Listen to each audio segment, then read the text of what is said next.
One day I'm going to be famous. You know, hearing that, even now, that ambition from a teenage John Lennon back in, what, 1957 Liverpool? Yeah, 57. Yeah. He was playing with the Quarry Men then. Even then, you just feel that spark, don't you? It wasn't just like a throwaway comment. It felt like he knew. Absolutely. There was this conviction, and that's what makes his whole story so fascinating, I think.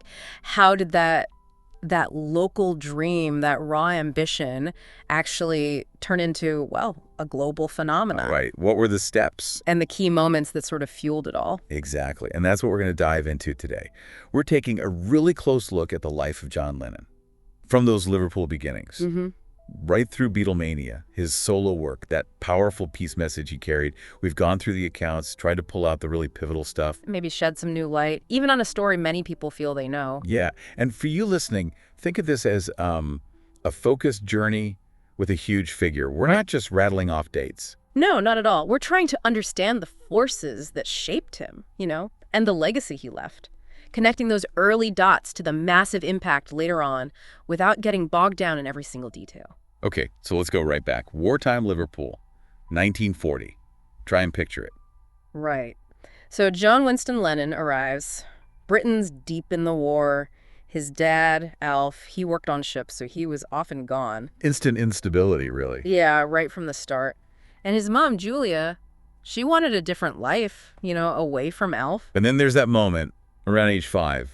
It's almost mythical, isn't it, that choice between his parents? It's incredible. He picks his dad first, apparently, but then just runs after his mother. Wow. And he wouldn't see his dad again for, what, nearly 20 years? 19 years, yeah.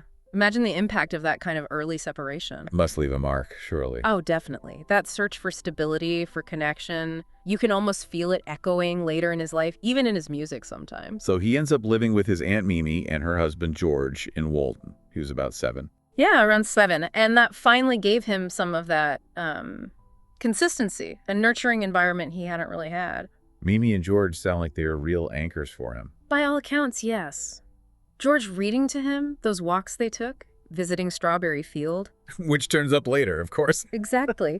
These weren't just memories. They became part of his creative DNA, And Julia, his mom, she was still a big part of his life, even though they lived apart. Oh, absolutely. Their connection was strong. She had 2 other daughters, but her bond with John, especially through music, seems really special. Right. She's the one who gets him into American rock and roll, plays the banjo.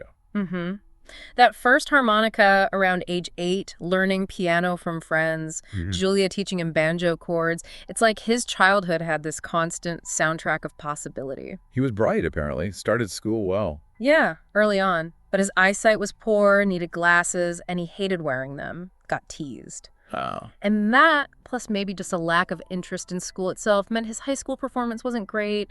His mind was definitely elsewhere. But that energy had to go somewhere. Yeah. So at home, he was writing, drawing. Reading, yeah. Those were his outlets. And those summer trips to Scotland with his cousins, Stanley and Laia, even with him playing harmonica nonstop in the car, they sound like really happy times. Proper childhood joy. They do. But then loss hits again. George, Mimi's husband, this father figure, dies suddenly during one of those trips. That's rough. Yeah.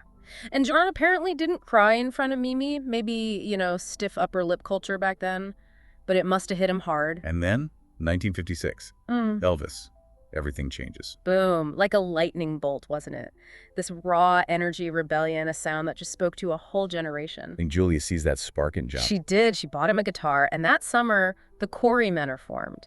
His first band, Siffle, with mates from school. Playing those local dances, skiffle music. John out front, playing guitar like mad, breaking strings. Yeah, apparently quite often. And all this time, Mimi's watching him a bit worried, maybe? Skeptical, yeah. She saw the band, the art, the writing as distractions from, a proper future. But that just seemed to make him more determined, didn't it? That famous line. You're going to be sorry when I'm famous. Yeah, not just teenage talk, real belief. Which leads us perfectly to July 6th, 1957. The Quarry Men are playing in Walton. And this is the moment. The meeting with Paul McCartney. Absolutely crucial. Paul was only 15, introduced by a friend. And he just blows John away with his guitar skills. He could play all 6 strings, apparently. John was still figuring that out. Right. It wasn't long before Paul was in the band. What do you think that spark was musically between them initially? It must have been like finding the other half musically speaking. John, all raw energy and drive, meets Paul with this natural gift for melody. Instant connection, I bet. And John, competitive as ever, quickly gets those other strings sorted. Oh, yeah.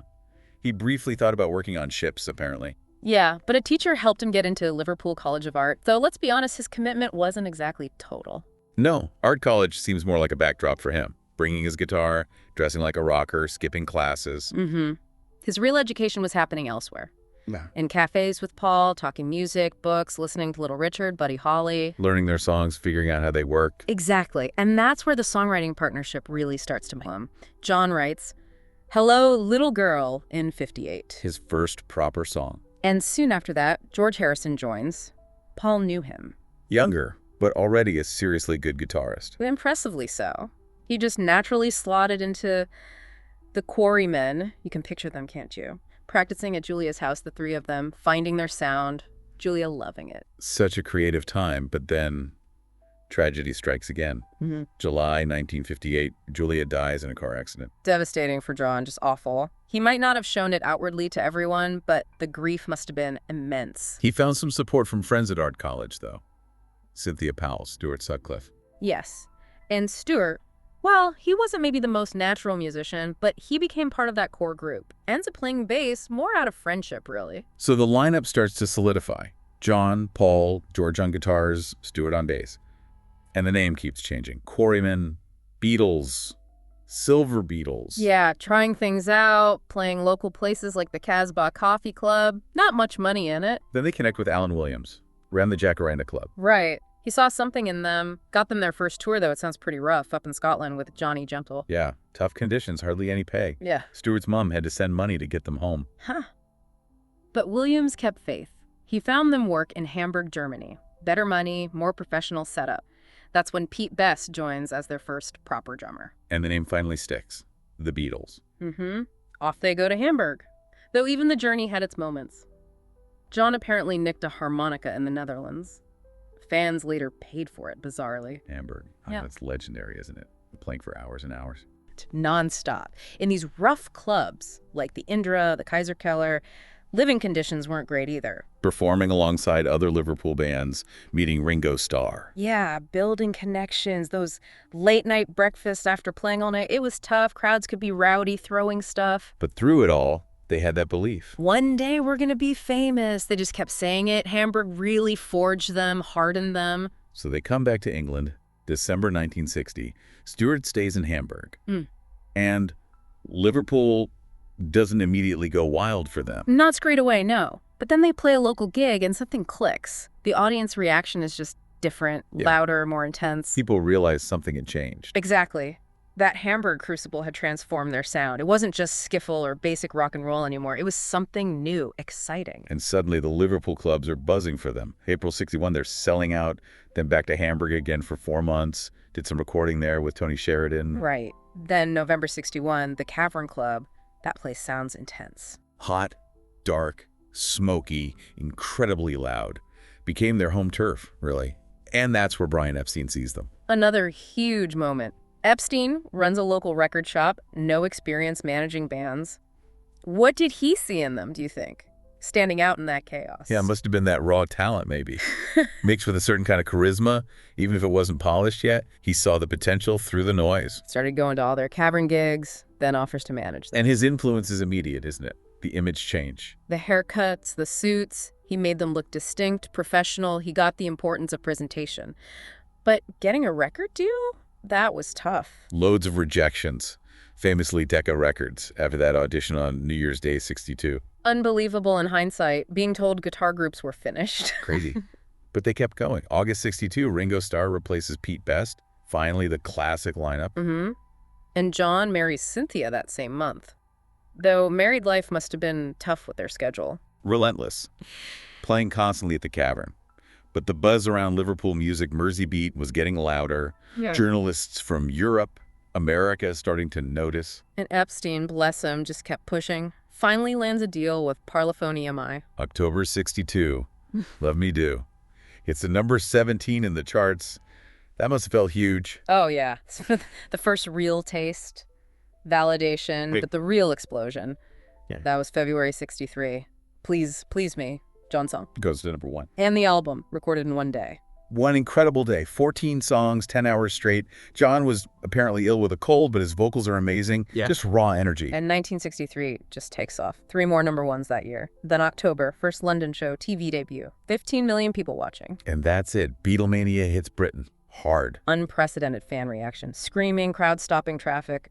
It was a genuine phenomenon. Life just changed completely. Fans outside hotels day and night. You see in their first film, A Hard Day's Night, constantly running from fans. So what was it? Why them? Why so huge? Well, the songs, first off, just brilliant, catchy, memorable, singable, innovative too. Yeah. Then there's the image, the youthfulness. They were different. And just sheer hard work. They played and recorded constantly, 7 days a week sometimes. John and Paul writing songs at night. That figure, something like 1,200 hours performing between 1960 and 64, it's staggering. And that homecoming concert in Liverpool, November 64. Thousands in the streets, on rooftops. The noise. They were the most famous faces in Britain, easily. But America was calling. Even though some U.S. magazines were a bit sniffy at first. Yeah, autumn 63, they were dismissing the fans. But then February 64, I Want to Hold Your Hand hits number 1 in the States. And their arrival. JFK Airport, 5,000 screaming fans. Yeah. Iconic images. A total game changer for pop culture. And then the Ed Sullivan Show appearance just days later. 73 million people watching. Wow, what was it about that performance that just clicked with America? I think it was just this blast of fresh air, energy, optimism, maybe after a bit of a lull. They were charming, funny, the music was infectious. And it opened the floodgates for other British bands, didn't it? Totally. The Stones, The Who, The Kinks, later on Elton John. They all walked through the door. The Beatles kicked open. The first U.S. tour, then the big one later in 64, 30 concerts across the U.S. and Canada in a month. Non-stop. And playing the Hollywood Bowl in August 64, meeting actual Hollywood stars. For John, the kid from Liverpool, that must have been unreal. A dream come true. But the intensity of Beatlemania worldwide just kept escalating. Yeah. Scary moments, too. Philippines, New Zealand being locked down in their Tokyo hotel. Which led to that famous picture they all painted together, sold for a fortune later. Yeah. It was almost surreal, the level of fame. The pressure was unbelievable. Then the third U.S. tour in 65, and they meet Elvis. In Los Angeles. Oh. For John, Elvis was the ultimate hero. Jamming with him, even informally, must have been massive for him. Absolutely huge. And all this time back in London between tours, they're just pumping out music. 6 albums, hit after hit. Can't Buy Me Love, Ticket to Ride, We Can Work It Out. Astronomical success. Record sales through the roof. Beatles merchandise everywhere. John buys a big house, fancy car. Enjoying the rewards, naturally. But you start to sense the cracks appearing, don't you? The downside of fame. Yeah, the total lack of privacy. Can't just go for a walk. And the concerts themselves became frustrating. You couldn't hear the music over the screaming. You can hear that creeping in the songs sometimes, can't you? Bit more introspection. Songs like Help. Definitely. It's not all upbeat anymore. There's a weariness creeping in. And then that controversy, July 66. John's remarks to a reporter. The more popular than Jesus comment. Which caused absolute uproar, especially in America. Record burnings, protests. That fourth U.S. tour must have been tense, threats against them. Yeah, Brian Epstein was genuinely scared for John's safety. A really stark reminder of just how intense and, frankly, dangerous that level of scrutiny could be. And while all this global madness is happening, John's personal life is shifting too. April 64, his dad, Elf, just turns up after 19 years. Yeah, walks into Brian Epstein's office, imagine that. Must have been incredibly weird for John. What was that reunion like? Complex, definitely. Mixed emotions, some resentment, maybe curiosity. They met a few times, but never really built a strong relationship. Another echo of that early instability, maybe. And his family life with Cynthia and Julian? Obviously hard with him away so much. Constantly touring, recording, difficult to be a present father. But he was still writing constantly, those 2 books as well. His creative drive was relentless. Then, winter 66, he meets Yoko Ono in London.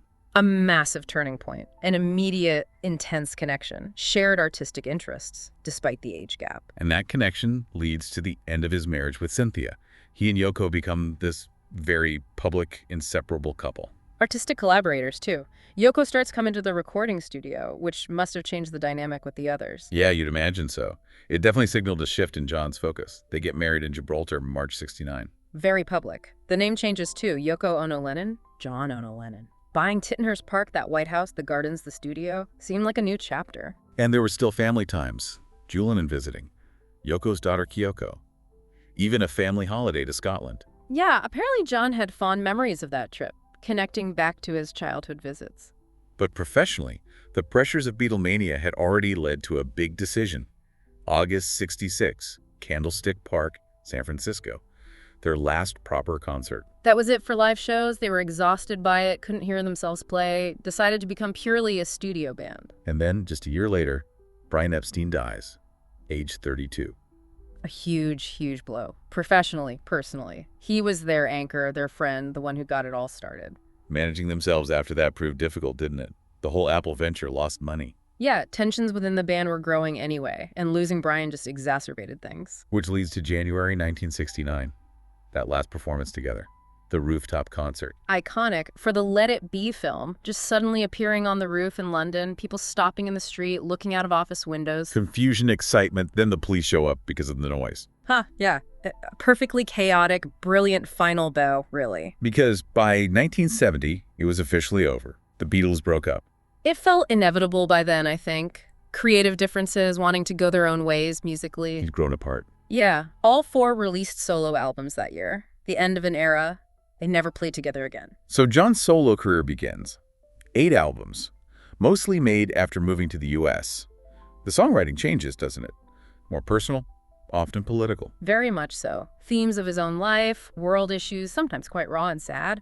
And of course, 1971, Imagine. The album and the song, just iconic. Became his defining statement, really, and moving to New York with Yoko, settling in Greenwich Village, that seemed like a really positive move for him. He seemed to love New York, the energy, the diversity, meeting different artists, and a bit of anonymity, too. Yeah, he could actually ride his bike around, a freedom he hadn't had in years. And the activism with Yoko really ramped up, the bed-ins for peace. In Amsterdam, Montreal, protesting war, especially Vietnam, very visible, very unconventional. What did you make of those? They definitely got people talking. Became symbols of the anti-war movement. And recording Give Peace a Chance during the Montreal one. That became an anthem. Then Happy Christmas, War is Over. Later on, the posters everywhere. A consistent message. Their activism continued in the States, speaking at protests, but that got them into trouble with the government, right? Yeah, the FBI started watching him, tapping his phone, and in '72, the government actually ordered him to leave the country. Which led to that long legal battle, 4 years. Yep, fighting to stay in the U.S. He was very committed to nonviolent change, inspired by Gandhi, Martin Luther King. Eventually, he won the right to stay. And then, October 9th, 1975, a huge day. His 35th birthday and the birth of his second son, Sean. That really changed everything for him, didn't it? He basically stepped back from music, from public life. Became a house husband. Yoko handled the business side. John focused on raising Sean. Really embraced it, taking Sean out, singing to him. Yeah. Julian visited sometimes, too. It's sad Mimi couldn't visit, being afraid to fly. They live in the Dakota building overlooking Central Park. Seems like he found a real peace there, a quieter life. Just walking in the park, people saying hello but not chasing him. Like being a normal New Yorker, almost. And that 5-year break from making albums? He wasn't idle, though. Reading, writing, art, learning Japanese. Cooking. They even went to Japan as a family in '77, and he learned to sail on Long Island. Which led to that Bermuda sailing trip in June 1980. That sounds like quite an ordeal. It was. Hit bad weather, ended up sailing the boat single-handedly for hours. But it seems to have been, like, cathartic. A creative reset. Because when he got to Bermuda, met up with Yoko and Sean, the songs just started pouring out. Yeah. Woman, Beautiful Boy. Inspired by that trip. Even the album titled Double Fantasy came from a flower he saw there. So he comes back to New York totally fired up, ready to record again, makes Double Fantasy. Must have been amazing hearing, just like starting over on the radio after all that time. Pure joy, you'd imagine. A real sense of renewal. And then the absolute horror. October 9th, 1980. John's 40th, Sean's 5th birthday. Fans outside the Dakota. Yoko puts a message in the sky. But miles away in Hawaii, Mark David Chapman is hearing voices, "Kill someone famous." Chilling. He comes to New York, can't get bullets, leaves, comes back December 6th with them. John had done that interview just days before, December 5th, saying he didn't want to be a dead hero. Haunting, isn't it? Then December 8th, John and Yoko leave the Dakota around 5 p.m. Chapman gets John to sign his copy of Double Fantasy. Unbelievable. They go to the studio. John calls Mimi one last time. They come back around 10:45 p.m. Decide to walk into the building instead of driving in. And Chapman steps out, shoots him 4 times, then just waits for the police. It's just senseless. John died at Roosevelt Hospital. The news spread instantly. Global shock. Crowds gathered outside the Dakota, just stunned, grief-stricken. That following Sunday in Liverpool, thousands remembering their own dead hero. And the vigil in Central Park in New York, 150,000 people. Silent mourning, singing his songs. Messages like, "We'll never forget you." New York really had become his home. And Strawberry Fields in Central Park is still such a focus, isn't it? The imagined mosaic. People always leaving flowers, guitars, remembering him every December 8th. A powerful living memorial. And his legacy continues in so many ways. Statues, like the one near the Cavern Club. Tributes from George, Paul, other artists. His sons, Julian and Sean, both musicians working for positive change, and Yoko finishing his last album, becoming this major artist and peace activist herself, still living in the Dakota. Keeping his memory alive. And fans still cherish anything connected to him. His memorabilia sells for huge amounts. His music still sells hundreds of thousands of albums every year. But it's the message, isn't it? Especially Imagine, that vision of a peaceful world. Yeah, that simple, powerful idea. The video, John at the white piano, Yoko opening the shutters. It's a beautiful dream for a better world. So from those teenage dreams in Liverpool, shouting about being famous, to a global voice calling for peace. It was an incredible life, full of huge triumphs and deep tragedies. He left such a mark. He really did. And thinking about his message today, that vision in Imagine still feels so relevant, doesn't it? Absolutely. In a world still struggling with so much conflict, division, how does that dream resonate with you listening now? What small things can any of us maybe do to edge closer to that more peaceful world he imagined?